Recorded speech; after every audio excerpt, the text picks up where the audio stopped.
Halo pemirsa berbahagia, Assalamualaikum warahmatullahi wabarakatuh. Saya Deddy Kurniawan dan Anda sedang menonton YouTube channel saya Call Deku on Request.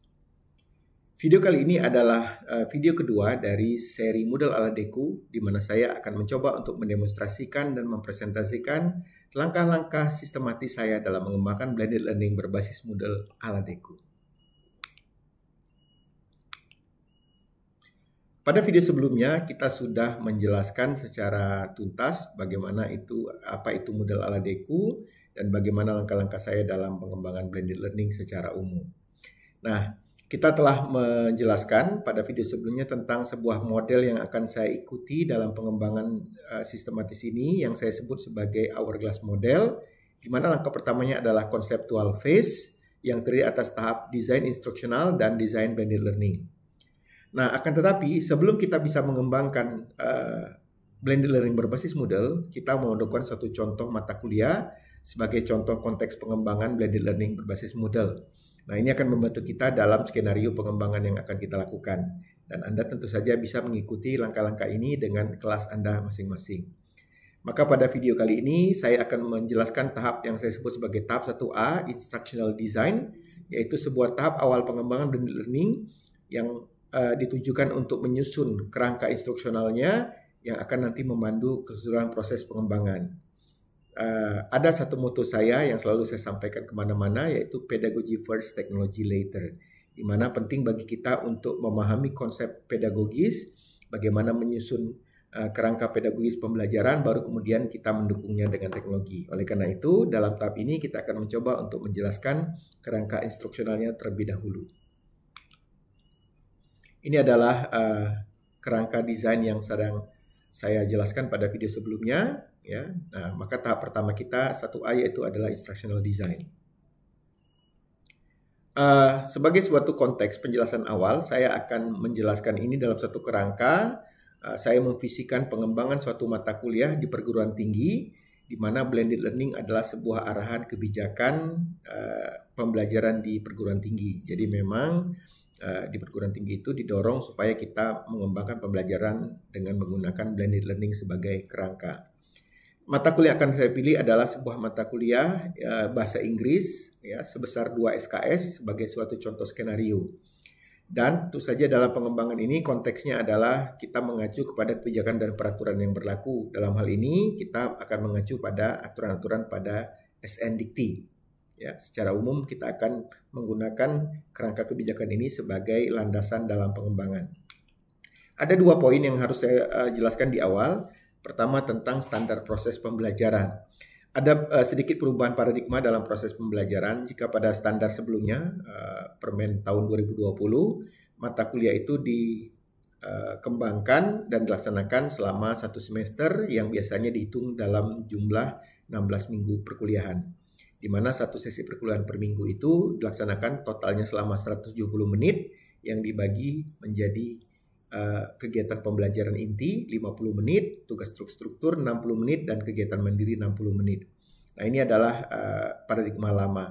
Paradigma terbaru, kegiatan pembelajaran itu dilaksanakan selama 1 semester dengan per SKS-nya dengan total selama 45 jam. Jadi memang tidak dibuat lagi pembagian-pembagian yang kaku, tetapi dipersilakan untuk mengembangkannya dalam kerangka satuannya jam, 45 jam 1 SKS. Akan tetapi nanti kita akan lihat bahwa memang dalam konteks pembelajaran di kampus-kampus saat ini saya yakin masih banyak yang menggunakan metode yang konvensional, di mana perkuliahan itu dilaksanakan dengan tatap muka, ya, sesi kegiatan pembelajarannya, lalu kemudian ada tugas terstruktur atau PR, dan kemudian kegiatan mandiri selama 60 menit per SKS. Nah, jadi nanti kita akan jadikan ini sebagai kerangka dalam kita mengembangkan unit-unit pembelajaran untuk mata kuliah bahasa Inggris yang sudah saya pilih tadi. Kemudian yang kedua poinnya adalah tentang capaian pembelajaran. Ya. Jadi menurut SN Dikti di kampus itu di perguruan tinggi itu suatu mata kuliah itu sudah disusun dalam kurikulum ya untuk memenuhi capaian pembelajaran lulusan atau standar kompetensi lulusan yang nanti akan diturunkan menjadi namanya capaian pembelajaran mata kuliah atau CPMK. Nah, inilah nanti yang akan menjadi landasan kita dalam mengembangkan satu mata kuliah yang akan melatar belakangi blended learning system kita. Ya. Nah, ini akan kita jelaskan nanti di tahap kemudiannya.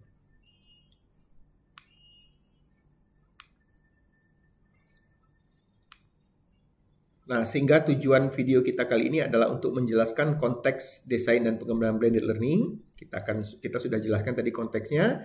Lalu kemudian yang keduanya kita akan menjelaskan tahapan instructional design tahap 1A untuk contoh mata kuliah yang akan kita kembangkan yaitu bahasa Inggris. Jadi nanti kita akan lihat ini suatu mata kuliah sudah kita pilih, lalu bagaimana caranya menurunkannya menjadi kerangka instruksional. Nah, bicara tentang desain instruksional, ada banyak sekali model-model pengembangan atau desain instruksional yang kita kenal. Dalam tutorial kita akan menggunakan satu model yang cukup cocok untuk kebutuhan pembelajaran, yaitu namanya Dick and Carey Systems Approach Model for Designing Instruction. Ya, kita akan menggunakan kerangka ini. Ini sudah saya sarikan gambarnya dari sumber yang asli, ya, Dick and Carey 2015. Ya, seperti ini langkah-langkahnya. Tahap pertamanya adalah instructional goal. Seperti dijelaskan tadi, dalam konteks perguruan tinggi biasanya instructional goal atau tujuan pembelajaran itu sudah ditetapkan di dalam kurikulum dalam bentuk CPMK atau capaian pembelajaran mata kuliah, sehingga setiap mata kuliah itu sudah dititipkan capaian pembelajaran mata kuliahnya. Nah, ini adalah tujuan utama pembelajaran yang akan kita capai dalam sebuah perkuliahan. Tahap keduanya adalah analisis instruksional, di mana kita menurunkan CPMK tadi memecahnya menjadi sub-sub CPMK dalam domain-domain pembentuk kompetensinya, ya. Nah, sehingga nanti dalam analisis instruksional ini kita akan menyusun satu kerangka turunan dari CPMK yang akan dibagi menjadi pertemuan. Seperti dijelaskan tadi bahwa kita akan menggunakan model yang konvensional di mana perkuliahan itu akan kita bagi menjadi pertemuan-pertemuan selama 16 minggu, ya. Nah, ini kita bagi menjadi sub-sub CPMK dalam domain-domainnya. Kemudian nanti kita susun menjadi sistematis dan logis, ya. Nanti biasanya turunan adalah RPS yang mengacu atau memiliki bagian-bagian pertemuan-pertemuan dengan masing-masing pertemuan itu mengacu kepada sub CPMK atau tujuan pembelajaran. Kemudian yang berikutnya yang tidak kalah juga perlu kita lakukan adalah konteks dan pembelajar, ya. Kita perlu melakukan analisis terhadap konteks dan pembelajaran. Ya, ada beberapa hal yang perlu dipahami dalam konteks pembelajaran di perguruan tinggi. Pastinya kita akan mengacu pada kebijakan, ya, peraturan dan standar yang berlaku, kemudian juga kebutuhan pembelajaran termasuk tuntutan mata kuliah, ya, CPMK yang dimintakan kepada mata kuliah, lalu kemudian ketersediaan fasilitas dan dukungan teknis. Kita juga perlu melakukan analisis terhadap pembelajar, ya, baik yang bersifat umum, misalnya gaya belajar, motivasi, ya, harapan-harapan, kemudian ada yang kita sebut namanya entry behavior, yaitu apa kompetensi dasar yang sudah mereka miliki sebelum masuk ke suatu perkuliahan. Nah, yang juga perlu diperhatikan karena kita akan mengembangkan blended learning adalah ketersediaan fasilitas pribadi, ya, maksudnya teknologi secara pribadi, ya, kemudian keterampilan menggunakan teknologi. Nah, ini adalah hal-hal yang perlu kita lakukan analisis sehingga nanti akan mendorong kita dalam menyusun sebuah kajian instruksional yang tepat, ya, sesuai dengan kebutuhan.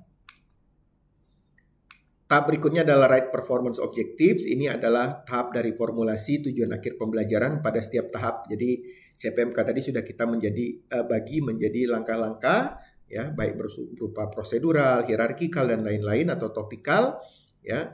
Kemudian kita susun secara detail disertai dengan indikator-indikatornya, maka muncullah nanti sub CPMK, ya. Perumusan performance objektif ini kalau menurut Dick, Carey and Carey itu mencakup perumusan condition, behavior, and criteria. Ya, ini adalah beberapa hal yang mungkin sudah biasa kita lakukan sehingga kita tidak akan perjelas lebih jauh lagi. Kemudian kita akan masuk ke bagian yang cukup besar dalam pengembangan Dick and Carey itu, yaitu penyusunan assessment, instruction, strategy, and materials. Nah, 3 komponen ini tidak kita bahas secara gamblang karena nanti akan kita letakkan dalam content development phase, ya. Jadi sehingga 3 bagian ini akan kita pindahkan ke tahapan berikutnya. Akan tetapi yang pastinya yang ketiga ini akan mengacu kepada sub CPMK yang sudah kita tetapkan sebelumnya. Kemudian juga kalau dalam model Dick and Carey itu ada juga designing and developing formative and summative assessment. Ya, nah ini juga akan kita lakukan secara integral dalam fase structural design, lalu kemudian content development. Jadi nanti akan kita jelaskan pada video-video setelah ini. Sedikit catatan pribadi saya, sebenarnya dalam kerangka OBE ini memang kebutuhan formative dan summative assessment ini sebenarnya bisa bersifat opsional. Jadi tidak harus ada satu fase di dalam perkuliahan itu yang namanya formative atau summative assessment. Jadi ini mungkin saja bisa tidak ada, karena yang terpenting memang adalah dalam setiap pertemuan itu kita bisa melakukan assessment terhadap pencapaian sub CPMK dan CPMK. Jadi biasanya selama ini formatif sumatif itu kan adalah ujian mid dan ujian semester ya, ujian akhir. Nah, yang sebenarnya bisa ada, bisa juga tidak, tergantung karakteristik mata kuliahnya. Nah, ini nanti silakan didiskusikan. Kalau ada pertanyaan bisa atau diskusi boleh dipostkan di kolom komentar. Nah, sehingga dengan kerangka ini kita akan mencoba melakukannya pada contoh mata kuliah yang sudah kita pilih tadi, yaitu mata kuliah bahasa Inggris sebagai berikut. Nah, skenario kita ini, saya ulangi, adalah mata kuliah bahasa Inggris pada perguruan tinggi. Kemudian mata kuliah bahasa Inggris ini kebetulan adalah mata kuliah wajib universitas dan biasa ditawarkan pada mahasiswa semester awal ya, kadang-kadang semester 1 atau semester 2. Mata kuliah bahasa Inggris di tempat saya khususnya itu biasanya diberikan jatah atau alokasi 2 SKS. Fokusnya pada keterampilan bahasa Inggris dasar ya, baik untuk kebutuhan umum maupun kebutuhan akademik sederhana ya. Jadi biasanya memang mata kuliah bahasa Inggris ini sifatnya jadi sangat umum ya untuk kebutuhan-kebutuhan dasar, tapi nanti akan tentu disesuaikan juga dengan analisis terhadap pembelajarnya di awal ya. Nah, kita menggunakan standar CFR level A2 sebagai standarnya. Jadi tujuan akhirnya adalah mahasiswa nanti dapat mencapai kemampuan bahasa Inggris yang ada pada CFR level A2 ya. Ini.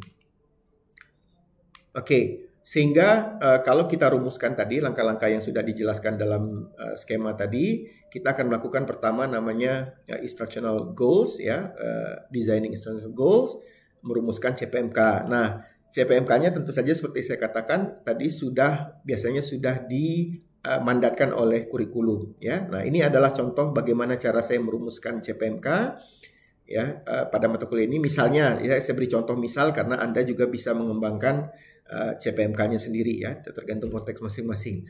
Saya punya dua di sini CPMK yang saya sebut 1 dan 2, CPMK 1 dan 2. Menguasai berbagai strategi dan teknik dalam memahami nuansa, makna teks tertulis dan lisan. Jadi memang listening and speaking, reading and writing ya. Pada level CFR, A2 untuk kebutuhan umum dan akademik ya. Lalu kemudian mengungkapkan berbagai nuansa makna secara tertulis dan lisan bahasa Inggris pada level CFR A2 untuk kebutuhan umum dan akademik sederhana. Nah, ini 2 CPMK yang harus dicapai nanti pada akhir perkuliahan ya. Jadi ini target kita. Nah, ini tentu saja konteks saya, Anda bisa mungkin punya rumusan yang berbeda ya, yang disesuaikan sendiri. Kemudian berdasarkan ini tadi kita kemudian melanjutkan pada context and learners ya. Nah, ini saya buat asumsi-asumsi ya. Konteks pembelajaran kita adalah di perguruan tinggi. Asumsinya pembelajaran dilaksanakan secara konvensional melalui pembelajaran di kelas. Jadi ada tatap mukanya ya, yang tadi dikatakan 16 kali pertemuan. Kemudian secara umum tersedia dukungan teknologi baik dalam bentuk aplikasi teknologi dan akses internet di kampus. Jadi untuk blended learningnya kita sudah didukung oleh teknologi baik aplikasi maupun akses internet ya. Nah, kemudian adanya arahan kebijakan blended learning. Jadi blended learning itu didorong ya dan didukung untuk dilaksanakan. Kemudian mahasiswa adalah pembelajar bahasa yang sudah memiliki dukungan pengetahuan dan keterampilan serta ketersediaan teknologi untuk blended learning. Jadi diasumsikan sudah paham bagaimana cara menggunakan teknologi khususnya untuk blended learning. Kemudian dia juga memiliki akses terhadap teknologi. Jadi dia asumsikan cukup gitu ya. Nah, bagaimana jika mahasiswa tidak memiliki dukungan teknologi yang cukup dan atau tidak memiliki keterampilan yang cukup? Nah, ini pertanyaan yang sering muncul. Yang penting adalah kita memastikan satu konsep atau satu prinsip yang namanya equity. Jadi pastikan bahwa ada alternatif bagi mahasiswa yang tidak memiliki fasilitas yang sama ya. Ada pilihan-pilihan alternatif pembelajaran jika misalnya mereka tidak bisa menggunakan blended learning. Yang kedua, kalau untuk mahasiswa yang tidak memiliki kecakapan yang cukup untuk menggunakan blended learning, dipastikan harus ada pre-training, ada pelatihan awalnya terlebih dahulu. Nah, ini untuk memastikan, saya rasa penting kita ceritakan di sini karena dalam konteks pengembangan ketika kita melihat ternyata kondisi tidak seideal yang kita harapkan, kita harus punya alternatif-alternatif. Ini penting bagi pembelajaran blended, dan dengan teknologi sebenarnya itu bukan sesuatu yang sulit ya, justru ini adalah satu jalan keluar untuk pemecahan masalah ketidak tersediaan sarana prasarana yang cukup maupun keterampilan yang cukup. Berikutnya kita akan melakukan instructional analysis ya, sehingga nanti kita akan memunculkan rincian-rincian kerangka-kerangka CPMK dan sub CPMK. Ini adalah gambarannya saja. Ini contoh yang saya lakukan mata kuliah bahasa Inggris ya. Tadi sudah ada 2 CPMK di mana masing-masing CPMK memiliki sub CPMK ada. Dan saya memiliki kebiasaan untuk menggunakan angka ya untuk memudahkan kita nanti dalam memahami alurnya. Jadi ada sub CPMK 1.1, 1.2 dan seterusnya ya, sehingga nanti dia mendukung CPMK 1. Jadi pemenuhan CPMK 1 itu didukung oleh pemenuhan terhadap sub CPMK 1, 2, 3. Jadi bisa traceable dari atas sampai ke bawah. Berikut juga CPMK 2 kita bagi menjadi 21, 22 dan seterusnya. Nah, ini adalah kerangka contoh ideal saya dalam mengembangkan suatu desain instruksional ya. Jadi nanti akan kita lanjutkan dengan tahapan berikutnya. Oke, sehingga berdasarkan analisa tadi kita kemudian bisa membagi pembelajaran ini menjadi tahap-tahap yang dimana setiap tahapnya nanti akan mencoba membahas atau menyelesaikan sub CPMK gitu ya. Nah, kita buat dalam kerangka RPS. Nah, setiap sub CPMK kalau dalam konteks saya biasanya saya jadikan menjadi namanya kita sebut lesson unit atau unit pembelajaran ya. Nah, ini istilah yang akan kita gunakan nanti. Jadi setiap sub CPMK disusun menjadi satu kesatuan yang disebut sebagai lesson unit, di mana dalam satu lesson unit ini adalah komponen integral ya, ada tujuan pembelajarannya, ada sub CPMK-nya, ada rumusan assessment-nya, ada evidence yang dibutuhkan ya. Kemudian ada langkah-langkah dan kegiatan pembelajaran, dan kemudian ada bahan ajar dan materi ya. Kita lihat itu saya buat secara terbalik karena memang nanti kita akan menggunakan backward design. Sehingga nanti kita akan memiliki turunannya mata kuliah seperti ini. Jadi kita buat ideal ya supaya nanti akan lebih gampang menjelaskannya. Ada satu mata kuliah punya 2 CPMK dan setiap CPMK itu di atas sub CPMK. Saya bayangkan visikan di sini ada sub 11, 12 sampai 14. Jadi satu CPMK 4 sub CPMK dan berikutnya, sehingga nanti kita akan memiliki kurang lebih 8 unit ya. Ini contoh saya. Jadi kita akan punya 8 unit 1, unit 2 dan seterusnya, di mana masing-masing akan ada topik atau tema. Kemudian disitulah di dalam unit ini nanti akan ada tujuan pembelajaran, ada assessment, ada evidence dan sampai materi gitu. Nah, ini adalah kerangka yang akan kita kembangkan dan kita jadikan ini sebagai kerangka untuk blended learning pada tahap berikutnya. Nah, demikianlah contoh saya yang nanti bisa kita ikuti dan ini sifatnya memang ideal. Pada faktanya mungkin akan berbeda-beda antara konteks dan mungkin tidak selalu sejajar seperti yang saya buat tadi ya. Jadi strukturnya itu rapi dari CPMK sampai ke bawah gitu. Tapi mungkin dalam kenyataannya bisa saja tidak sama ya. Nah, ini nanti silakan dikembangkan. Demikianlah video kita kali ini. Pada video selanjutnya kita akan mencoba untuk membahas tentang desain blended learning.